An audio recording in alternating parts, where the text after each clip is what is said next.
ഞാൻ ഇവിടെ ജയിക്കുകയാണെങ്കിൽ ഞാൻ മിക്കവാറും എൻ്റെ ഒരു ഇത് വെച്ച് നോക്കുകയാണെങ്കിൽ ജനങ്ങളെല്ലാം എന്നെ അത്രമാത്രം ഇഷ്ടപ്പെടും. അത് ഞാനൊരു കലാകാരനായതും കൂടെ കൊണ്ടാകാം, മനസ്സിലായി. ഞാൻ ആകെപ്പാടെ മാനസികമായിട്ട് വല്ലാത്ത ഒരു വിഷമത്തിലാണ്. എന്നാൽ അത്രമാത്രം ഒരുപാട് കാര്യങ്ങൾ അവർക്ക് വേണ്ടി ചെയ്യാനായിട്ട് ഇനിയുമുണ്ട്. എന്തെല്ലാം വികസനമാണ് ഇടതുപക്ഷ ഗവൺമെൻറ് ചെയ്തത്. അവസാനം വിഴിഞ്ഞ ഹാർബർ ചുമ്മാ അവിടുന്ന് മേളിൽ നിന്നൊരു കല്ല എന്തെങ്കിലും പിറകിട്ടെന്ന് പറഞ്ഞാവും.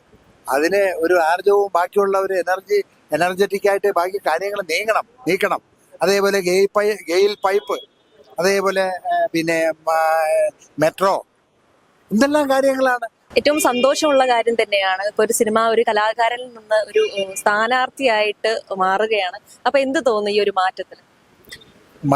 ഞാനിങ്ങനെ മാറാനായിട്ട് ഒരു തോന്നലും എനിക്കില്ലായിരുന്നു. ഞാൻ ഒരു കലാകാരനായിട്ട് തന്നെ ഇപ്പം മാറി എന്ന് നിങ്ങളെല്ലാം പറഞ്ഞാലും ഞാൻ ഇപ്പോഴും കലാകാരൻ തന്നെയാണ്. ഇനി ഏതെങ്കിലും തരത്തിലുള്ള കല വന്നിരുന്നാൽ അതിന് ഇത് കൊടുക്കും. കാരണം അതിലൂടെ ഞാൻ ഇന്ന് കുറേ കൂടെ ഏറ്റവും കൂടുതൽ സന്തോഷിക്കുകയാണ്. കാര്യം ഒരു കലാകാരൻ ചെല്ലുമ്പോൾ അവിടെ ഉള്ള ആളുകളുടെ മുഖമെല്ലാം സന്തോഷം കൊണ്ട് വികസിക്കുന്നത് കണ്ടുകൊണ്ടിരിക്കുക.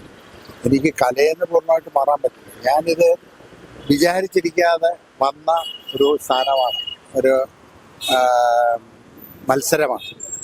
അതിന് പ്രാപ്തമാക്കിയത് അല്ലെങ്കിൽ പ്രാപ്തനാക്കിയത് എൻ്റെ കെ.വി. ഗണേഷ് കുമാർ ഗതാഗത വകുപ്പ് മന്ത്രിയാണ്.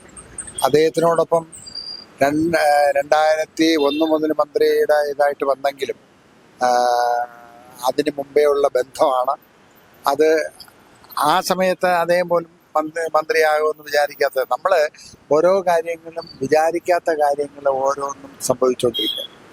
അത് നടക്കേണ്ട സമയത്ത് നടക്കേണ്ടതുപോലെ നടക്കുന്നു എന്നുള്ള എൻ്റെ ഇതാണ്. അപ്പം അങ്ങനെ ഇപ്പം ഞാൻ ഇതിനെ ആഗ്രഹിച്ചതേ ഇല്ല, ഒരിക്കലും ആഗ്രഹിച്ചില്ല. ഇങ്ങനെ സാധനങ്ങളൊക്കെ വേണം. 47 വർഷത്തിന് പുറത്തായി ഇത് തുടങ്ങിയിട്ട്, അഭിനയകല തുടങ്ങിയിട്ട്. അപ്പോഴ് തന്നെയും നമ്മുടെ ചലച്ചിത്ര അക്കാദമിയുടെ GC മെമ്പറായിട്ട് ഇപ്പോഴാണ് എനിക്ക് കിട്ടിയത്. അത് എൻ്റെ മന്ത്രി വന്നതിന് ശേഷം, ട്രാൻസ്പോർട്ട് ഭരിച്ച് കഴിഞ്ഞതിന് ശേഷമാണ് സജി ചെറിയാൻ സാറ് അദ്ദേഹത്തിൻ്റെയും കൂടെ ആ ഒരു ഇത് വെച്ചിട്ട് GC മെമ്പറായിട്ട് അനുവദിച്ചത്. അതൊന്നും ഞാൻ ആഗ്രഹിക്കുന്നില്ല. പക്ഷേ ഞാൻ ആഗ്രഹിക്കുന്നത് എൻ്റെ ആളുകളെല്ലാം കൂടെ കൂട്ടിച്ചേർക്കുക എന്നുള്ളത് അതെൻ്റെ ഒരു പരമമായ ലക്ഷ്യമാണ്. കൂട്ടിച്ചേർക്കുക എന്ന് പറഞ്ഞാൽ അതിൽ ഒരിക്കലും ഒരു കലാകാരനോ അല്ലെങ്കിൽ ഒരാളോ ഒറ്റയ്ക്കാകരുത് എന്നെനിക്കൊരു ആഗ്രഹമുണ്ട്. അപ്പം ആ ആഗ്രഹം കൂട്ടായ്മ വരുമ്പോൾ, അങ്ങനെ കൂട്ടായ്മ വന്നാൽ അത് എനിക്കും പ്രയോജനം ചെയ്യും. അല്ലാതെ എൻ്റെ കാര്യം സാധിക്കാൻ വേണ്ടി ഉണ്ടാക്കുക എന്നുള്ളത് എനിക്ക് അങ്ങനെയുള്ള ചിന്തയേ ഇല്ല. അത് ഞാൻ ശ്രമിച്ചിട്ടുമില്ല. അങ്ങനെ ശ്രമിക്കാത്തതുകൊണ്ടാണ് ആത്മ എന്ന് പറയുന്ന association of television media artist, അതിനു മുമ്പ് അത് കോൺടാക്റ്റ് ആയിരുന്നു, confederation of television media artist എന്ന്. അപ്പോൾ അത് കോൺഫെഡറേഷൻ ഓഫ് ഇത് വന്നപ്പോഴും എല്ലാം കൂടെ ചേർന്നിട്ടുള്ള ഒരു ഇതാണ്. അപ്പം എല്ലാം കൂടെ ചേർന്നിട്ടുള്ള ഒരു പരിപാടിക്ക് അത് ഒരു ഇതായിട്ട് വരില്ല. അപ്പം ഓരോന്നിനും ഓരോ ഡിസിപ്ലിൻ ആയിരിക്കണം. അഭിനയകലയ്ക്ക് അതൊരു പ്രത്യേക ഡിസിപ്ലിനാണ്. കാണുന്ന ആളേക്ക് മുഴിക്കുകയും ഒരു ദിവസം അഭിനയിക്കാനുള്ള ഡേറ്റ് കൊടുക്കുകയാണെങ്കിൽ അത് നേരെ നടക്കില്ല.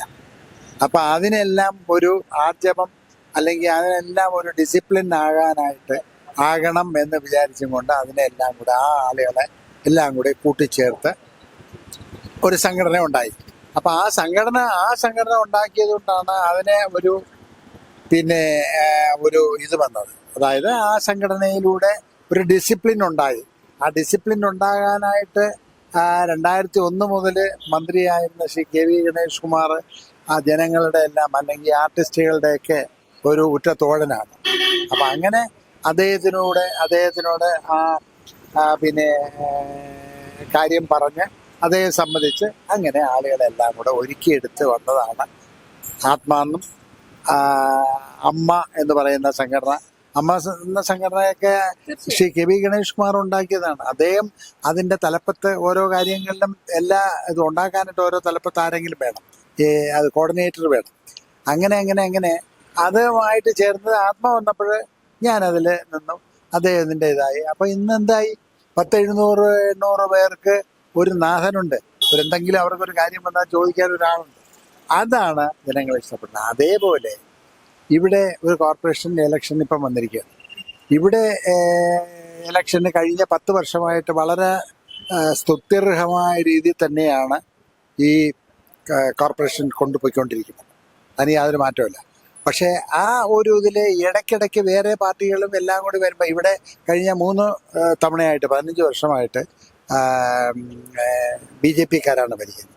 അപ്പം അവർ വേണ്ട വിധത്തിൽ നോക്കാനോ അല്ലെങ്കിൽ ഞാൻ തന്നെ നോക്കണം എന്നല്ല ഉള്ള ആ ഒരു മനസ്സ് വന്നു കഴിഞ്ഞാൽ ഈ പ്രദേശം അങ്ങ് ഇല്ലായ്മയിലൂടെ അങ്ങ് പോവും.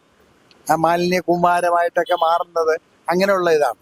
അതേസമയം കണ്ടിന്യൂറ്റിയിൽ പിന്നെ കോർപ്പറേഷൻ അതിഗംഭീരമായിട്ട് നല്ല ഇതിൽ പൊയ്ക്കൊണ്ടിരിക്കുന്ന ഓരോ ഇതിലുണ്ട്.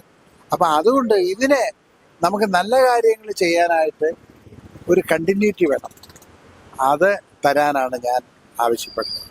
ഇപ്പൊ പൂജപ്പുര രാധാകൃഷ്ണൻ ഒരു നടനായിട്ടാണ് ജനങ്ങൾ കണ്ടിട്ടുള്ളത്. അപ്പോ ഇപ്പൊ ജഗതി വാർഡിലേക്ക് ഒരു സ്ഥാനാർത്ഥിയായിട്ട്, അല്ലെങ്കിൽ നമ്മുടെ ഇപ്പോ കോൺഗ്രസ് പിയുടെ ജില്ലാ പ്രസിഡന്റ് ആയിരുന്നു, പക്ഷേ ഏറ്റവും കൂടുതൽ നടനായിട്ട് തന്നെയാണ് കണ്ടത്. അപ്പോൾ ഇവിടെ ജഗതിയിലേക്ക് വരുമ്പോൾ പറഞ്ഞു BJP ആണ് ഇവിടെ ഭരിച്ചുകൊണ്ടിരുന്നത്. അപ്പോൾ ഏറ്റവും അങ്ങനെ ഒരു നടനായിട്ട് കാണുമ്പോൾ എങ്ങനെ ഒരു സ്ഥാനാർത്ഥിയായിട്ട് എന്തൊക്കെ ചെയ്യാൻ കഴിയും എന്നുള്ള ഒരു സംശയം എന്തായാലും ജനങ്ങൾക്കുണ്ടാവും. അതൊക്കെ എങ്ങനെ ദൂരീകരിക്കാനാണ് ചിന്തിക്കുന്നത്? ഞാൻ സത്യം പറഞ്ഞാൽ ഇന്നലെ ഈ ഹൗസ് വിസിറ്റ് നടത്തുമ്പോഴാണ്, ഗ്രഹ സന്ദർശനം നടത്തുമ്പോഴാണ് ഓരോ ചുറ്റും ആ വീടുകളും അതും ഇതും എല്ലാം മനസ്സിലാക്കുന്നത്. അല്ലാതെ നമ്മളൊരു കലാകാരനായിട്ട് വീട്ടിൽ ഇരുന്ന ഇതൊന്നും മനസ്സിലാക്കാനൊക്കില്ല. അവരുടെ ഈ സാധുക്കളെ, പാവങ്ങളുടെ പിന്നെ അവരുടെ ആവശ്യമായ അല്ലെങ്കിൽ ആവശ്യമായ കാര്യങ്ങളൊന്നും തന്നെ നടത്താനായിട്ട് പറ്റില്ല. അപ്പം അതുകൊണ്ട് എനിക്ക് ഇറങ്ങിയപ്പോൾ പലതും എനിക്ക് മനസ്സിലായി. ഞാൻ ആകെപ്പാടെ മാനസികമായിട്ട് വല്ലാത്ത ഒരു വിഷമത്തിലാണ്. കാരണം അത്രമാത്രം ഒരുപാട് കാര്യങ്ങൾ അവർക്ക് വേണ്ടി ചെയ്യാനായിട്ട് ഇനിയുമുണ്ട്. അപ്പം ആ ഒരു എന്തൊക്കെ ചെയ്യാം എന്നുള്ള കാര്യങ്ങളെക്കുറിച്ച് ഞാൻ ആലോചിച്ചുകൊണ്ടിരിക്കുകയാണ്, പഠിച്ചുകൊണ്ടിരിക്കുകയാണ്. കാരണം ആദ്യമായിട്ടൊരു രാഷ്ട്രീയത്തിൽ പൂർണ്ണമായിട്ട് ഇറങ്ങി ഒരു സ്ഥാനം ആകാനുള്ള തിരഞ്ഞെടുപ്പാണല്ലോ ഇത് നടക്കുന്നത്. അപ്പം ആ തിരഞ്ഞെടുപ്പിൽ നമുക്ക് അവിടെ നമ്മളോടൊപ്പം നിൽക്കുന്ന ജനങ്ങൾക്ക് എന്തൊക്കെ ചെയ്യാൻ പറ്റും എന്ന് ആണ് എൻ്റെ ചിന്ത. അതിൻ്റെ ഭാഗമായിട്ട് പിന്നെ ഞാനിങ്ങനെ ഓരോന്നും ആലോചിച്ചുകൊണ്ടിരിക്കുകയാണ്.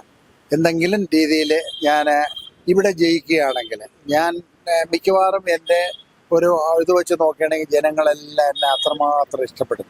അത് ഞാനൊരു കലാകാരനായതും കൂടെ കൊണ്ടാകാം. അങ്ങനെ ആ ഒരു ഇഷ്ടത്തിൽ പിന്നെ അവരിൽ നിന്ന് പലതും എനിക്ക് മനസ്സിലാക്കാനായിട്ട് കഴിയും. അപ്പം അതുകൊണ്ട് ഞാൻ ജയിച്ച് വരുമ്പോഴും ആദ്യമായിട്ട് ചെയ്യുമ്പോൾ അവരെ തന്നെ ഓരോരോ പ്രദേശങ്ങളിൽ ഓരോരോ ഒരു ഇതിലുണ്ടാക്കിയിട്ട്, ഒരു ഗ്യാതറിങ് ഉണ്ടാക്കിയിട്ട് അവരുടെ വിഷമതകൾ, അവർക്ക് എന്താണ് ആവശ്യമെന്ന് എല്ലാം ചോദിച്ച് മനസ്സിലാക്കിയിട്ട് ഞാൻ എന്നാൽ കഴിയുന്ന കാര്യങ്ങൾ ചെയ്യും. എന്നാൽ കഴിയുന്ന അവരോടൊപ്പം ചേർന്ന് നിന്ന് ഞാൻ അത് നടത്തിയെടുക്കും. അല്ലെങ്കിൽ അതിനെന്തെങ്കിലും തരത്തിലുള്ള ഒരു ബുദ്ധിമുട്ട് വരികയാണെങ്കിൽ അവരും ഞാനും ഒക്കെ കൂടി ഉൾപ്പെടുന്ന ഒരു കൂട്ടായ്മ ഉണ്ടാക്കി, അല്ലെങ്കിൽ ഒരു ഇതുണ്ടാക്കിയിട്ട് ഗവൺമെൻറ്റുമായിട്ട് ചേർന്ന് പല കാര്യങ്ങളും നടപ്പാക്കണം എന്നാണ് എൻ്റെ ആഗ്രഹം. കാരണം അവിടെ ഉള്ള നടപ്പാക്കേണ്ട എന്തൊക്കെ കാര്യങ്ങളാണ് എന്ന് പൂർണ്ണമായിട്ട് എനിക്കറിയാൻ പറ്റില്ല. അപ്പോൾ ആ പ്രദേശത്തുള്ള ആളുകളുമായിട്ട് ചേർന്ന് അവരുടെ അഭിപ്രായം ആദ്യം മനസ്സിലാക്കിയിട്ട് ആ രീതിയിൽ നമുക്ക് ചെയ്യണമെന്ന് പറഞ്ഞാൽ അവരുമായിട്ട് ചേർന്ന്, ഗവൺമെൻറ്റുമായിട്ട് ചേർന്ന് എല്ലാം ചെയ്യാന്നുള്ളത്. ഗവൺമെൻറ്റുമായിട്ട് ശക്തമായ രീതിയിൽ മനസ്സിലാക്കി തീർച്ചയായിട്ടും ചെയ്യും. ഒരു കണ്ടിന്യൂ ഉള്ള ഒരു ഗവൺമെൻറ് അടുത്ത തവണയും നമ്മുടെ ഇടതുപക്ഷ ഗവൺമെന്റ് തന്നെ വരും. അതിന് മാറ്റമൊന്നുമില്ല. അതിലേക്ക് കൂടി നമുക്ക് വരാം. ഇപ്പോൾ ഏറ്റവും കൂടുതൽ വിമർശനം നേരിടുന്ന ഒരു ഗവൺമെന്റ് കൂടിയാണ് ഇപ്പോൾ ഇടതുപക്ഷം എന്ന് പറയുന്നത്. കാരണം പല രീതിയിലുള്ള വിമർശനങ്ങൾ ഇപ്പോൾ തന്നെ ഇപ്പൊ 2ാം പിണറായി സർക്കാരാണ്, ഇനി 3ാം പിണറായി സർക്കാർ അധികാരത്തിൽ വരുമോ എന്നുള്ളൊരു ചോദ്യം എന്തായാലും ഉയർന്നു കഴിഞ്ഞിട്ടുണ്ട്. കാരണം ഇപ്പോൾ ശബരിമല വിഷയത്തിലാണെങ്കിലും മറ്റുള്ള വിഷയങ്ങളിലാണെങ്കിലും ഒക്കെ ഇപ്പൊ ഇടതുപക്ഷത്തിൽ നിന്ന് തന്നെ ഇപ്പോൾ അറിയാം, വാസുവിനെയൊക്കെ ഇപ്പൊ അറസ്റ്റ് ചെയ്ത് കഴിഞ്ഞു. അപ്പോൾ വലിയ രീതിയിലുള്ള തിരികെക്കയറ്റലും കാര്യങ്ങളൊക്കെ ആയിട്ട് വലിയ രീതിയിലുള്ള വിമർശനം പിണറായി സർക്കാരിനെ നേരിടുന്നുണ്ട്. അപ്പൊ ഈ ഒരു സാഹചര്യത്തിൽ ഇത്തവണ ഇടതുപക്ഷം വരും എന്ന് തന്നെ ഉറപ്പിക്കുന്നു. തീർച്ചയായിട്ടും അതിന്റെ കാരണം തീർച്ചയായിട്ടും ഇടതുപക്ഷം തന്നെ വരും. അതിന് അത്രമാത്രം കാര്യങ്ങളാണ് ചെയ്തത്. മുൻ ഗവൺമെന്റിൽ 65 വർഷം ഭരിച്ചിട്ട് അവരെന്താണ് ചെയ്തത്? അവരെന്ത് ചെയ്തു? എന്തെങ്കിലും ചെയ്തോ? കോൺഗ്രസ് ഗവൺമെന്റ് വന്നു, അവർക്ക് എന്ത് ചെയ്യാൻ പറ്റിയിട്ടുണ്ട്? എന്തെങ്കിലും ചെയ്യാൻ പറ്റിയിട്ടുണ്ടോ? പിന്നെ ഈ കോൺഗ്രസും ഈ നമ്മുടെ ഗവൺമെന്റ് ഇടതുപക്ഷ ഗവൺമെന്റ് UDF-ഉം LDF-ഉം ഇങ്ങനെ വന്നിട്ട് അതിനൊരു പ്രത്യേകത ഉണ്ടായത് നമ്മുടെ ഗവൺമെന്റ് വന്നതിന് ശേഷമാണ്. അതിന് സംശയമില്ല. എന്തെല്ലാം കാര്യങ്ങൾ, എന്തെല്ലാം വികസനങ്ങളാണ് നടത്തിയിരിക്കുന്നത്. ഇപ്പം അവസാനം തന്നെ ഇരിക്കണം ഈ നവംബർ 1 കേരളപ്പിറവിയുടെ ആ ഒരു ഇത് വെച്ചിട്ട്, ആ കേരളപ്പിറവി ദിനം എന്ന് പറയുന്നത് പിന്നെ നമ്മുടെ ഒരു പ്രത്യേക ഒരു ഇതാണ്. അപ്പം ആ ഇതിൽ വെച്ചിട്ട് തന്നെ എന്തെല്ലാം കാര്യങ്ങളാണ് ചെയ്തത്. അതായത് വെറും 600 രൂപയിൽ കിടന്നിരുന്ന പാവങ്ങൾക്ക് കൊടുക്കുന്ന ക്ഷേമ പെൻഷൻ, ആ ക്ഷേമ പെൻഷൻ എന്ന് പറയുന്നത് ആദ്യം 1000 ആക്കി. ഇതെല്ലാം കഴിഞ്ഞ് ഇപ്പം 2000 രൂപ ആക്കിയിരിക്കുകയാണ്. 1600 ആക്കി, ഇപ്പം 2000 രൂപ ആക്കി. അപ്പം ഈ കോൺഗ്രസ് ഗവൺമെന്റ് എന്താ ചെയ്തത്? എന്തെങ്കിലും ചെയ്തോ? അപ്പം അത്രമാത്രം. അതേപോലെ 2 അത്യുഗ്രൻ പിന്നെ പ്രകൃതിക്ഷോഭങ്ങളാണ് വന്നത്. ഒന്ന് 18 വന്നു, 19 വന്നു, പിന്നെ കോവിഡ് വന്നു. ഇതെല്ലാം അതിജീവിച്ചില്ലേ? അതല്ല ഈ ഒരു ഗവൺമെന്റിന്റെ ആ ഒരു പിന്നെ ശക്തി കൊണ്ടല്ലേ, അല്ലെങ്കിൽ അവരൊരു ആർജവം കൊണ്ടല്ലേ. എന്താണ് കേന്ദ്രത്തിൽ നിന്ന് എന്താണ് തന്നത് അതിനു വേണ്ടി ഇതാകാൻ വേണ്ടി? എന്തെല്ലാം തരത്തിലുള്ള ബുദ്ധിമുട്ടുകളാണ്. പക്ഷെ ഒരാള് കൃത്യമായിട്ട് നന്നായിട്ട് ഭരിച്ചുകൊണ്ടിരുന്നാൽ എങ്ങനെ ഉപദ്രവിച്ച് താഴെ ഇടാമോ ആ രീതിയിൽ ചെയ്യാനുള്ള ശ്രമങ്ങളാണ് നടത്തിക്കൊണ്ടിരുന്നത്. ഒരിക്കലും ജനങ്ങൾ അതെല്ലാം മനസ്സിലാക്കിയതാണ്. ആ ജനങ്ങൾ അതുകൊണ്ട് യാതൊരു സംശയവും വേണ്ട. മൂന്നാമതും ഒരു ടേമും കൂടെ കൊടുക്കും. അതിന് ഇനി ഒന്നുമില്ല. അതായത് പിണറായി സഖാവിൻ്റെ ആ ഒരു ശക്തമായ രീതിയിലുള്ള ഒരു ഇത് ഉണ്ടാകാൻ വേണ്ടി അദ്ദേഹം ഭരിച്ചിരുന്നാലേ അത് നടക്കുള്ളൂ. അപ്പം അതാണ് ഞാൻ ഈ കാര്യം പിന്നെ കഴിഞ്ഞതിൻ്റെ അങ്ങേ തവണ ഞാൻ പറഞ്ഞതാണ്. മൂന്നാമതും നമ്മുടെ ഇടതുപക്ഷ ഗവൺമെൻറ് തന്നെ വരുമെന്ന് ഞാൻ ഒരിക്കൽ പഴവങ്ങാടിയിൽ പ്രസംഗിച്ചപ്പം പറയും. അത് അന്വർത്ഥമാകാൻ പോവുകയാണ്. എന്താണെന്ന് വെച്ചാൽ അത്രമാത്രം കാര്യങ്ങളാണ് ചെയ്തത്. പിന്നെ നിങ്ങൾ ഈ പറയുന്ന ശബരിമല അത് ഇത് ഓരോ ആവശ്യങ്ങൾ കോടതിയും അതനുസരിച്ചിട്ട് ഓരോ കാര്യങ്ങളും ചെയ്യുമ്പം നമ്മൾ അതനുസരിച്ചിട്ട് ചെയ്തു കൊടുത്താലേ ഉള്ളൂ. പക്ഷെ ഇപ്പം അതിന് ഇപ്പം ഇദ്ദേഹത്തിൻ്റെ കാര്യമൊക്കെ പറയണം. ഓരോ ക്രിമിനൽസ് ബുദ്ധികൾ മനസ്സിലിരുന്നാൽ അത് എന്ത് ചെയ്യാൻ അറിയാൻ പറ്റും. ഇപ്പം ഞാനിങ്ങനെ സംസാരിച്ചിരുന്നാലും എനിക്ക് എൻ്റെ മനസ്സിൽ താങ്കളെ എങ്ങനെ തള്ളിയിടാൻ പറ്റും? ഇങ്ങനെ നിൽക്കുകയാണ്, മൈക്കുമായിട്ട് നിൽക്കുകയാണ്, ഞാനൊന്ന് എങ്ങനെ തള്ളിയിടാൻ പറ്റും എന്ന് ചിന്തിച്ചുകൊണ്ടിരുന്ന കാര്യങ്ങൾ നടക്കും. അതുപോലെയാണ് ഇവിടെ നടന്നുകൊണ്ടിരിക്കുന്നത്. അപ്പം ആദ്യം നല്ല ചിന്ത, ജനങ്ങൾക്ക് വേണ്ട എല്ലാ സൗകര്യവും ചെയ്യണമെന്നുള്ളൊരു മനസ്സ് വേണം. ഇപ്പം തന്നെ ഇരിക്കുന്നത് ട്രാൻസ്പോർട്ടും ഇതും എല്ലാം ഏത് രീതിയിലാണ് KV ഗണേഷ് കുമാർ മാറ്റിക്കൊണ്ടുവന്നത്? അത് ഇടതുപക്ഷ ഗവൺമെൻറ്റിൻ്റെ നേട്ടമല്ലേ? പിണറായി സഖാവിൻ്റെ നേതൃത്വത്തിലുള്ള ഗവൺമെൻറ്റിൻ്റെ നേട്ടമല്ലേ? മുൻപ് ഇങ്ങനെയൊക്കെ ഉണ്ടായിരുന്നോ? ഇന്ന് ഇപ്പം നമ്മുടെ ട്രാൻസ്പോർട്ടിൽ തന്നെ ഇരിക്കണം. ഡ്രൈവിംഗ് സ്കൂളും ഇതുമൊക്കെ തുടങ്ങി. മുൻപെന്ത് തുടങ്ങിക്കൂടായിരുന്ന? മുമ്പ് ഡ്രൈവിംഗ് സ്കൂളെല്ലാം വേറെ ആളുകളെ നടത്തിക്കൊണ്ടിരുന്നത്. അപ്പം അത് ഇന്ന് അത്രമാത്രം ഒരു ഹെവി ലൈസൻസ് ഉണ്ടാകണമെന്നുള്ള ആഗ്രഹം എനിക്ക് വളരെ വ്യക്തമായിട്ട് ഉണ്ടായിരുന്നു. ഞാൻ KSRTCയുടെ ഒരു ജോലിക്കാരനാണ്, ട്രാൻസ്പോർട്ടിലെ ചരട് വലിക്കാരനാണ്, കണ്ടക്ടറായിരുന്നു. അതെല്ലാം വരുമ്പം ഞാൻ എൻ്റെ ജോലിക്കിടയിൽ എങ്ങനെ നമുക്ക് ഏതെല്ലാം രീതിയിൽ നമുക്ക് ചെയ്യാൻ പറ്റും എന്നുള്ള ഒരു തോന്നൽ നമുക്കുണ്ടായി. അങ്ങനെ തോന്നിയാണ് പിന്നെ ഈ ഡ്രൈവിംഗ് സ്കൂള് തുടങ്ങണമെന്ന് എൻ്റെ മന്ത്രിയോട് എനിക്കൊരിക്കൽ പറയേണ്ടതായിട്ട് വന്നു.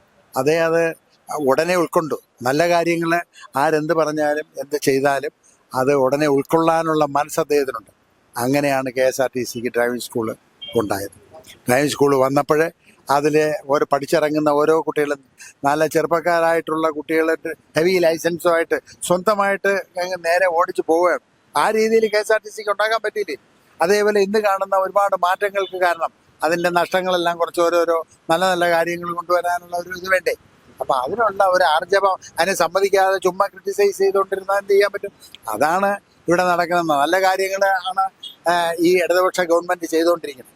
ആ ചെയ്യുന്നതിനെ അവർക്ക് പറ്റിയിരുന്നില്ല. അതിനെ കുറ്റം മറ്റുള്ള ആളുകളുടെ കുറ്റം പറഞ്ഞാൽ എന്ത് ചെയ്യാൻ പറ്റും?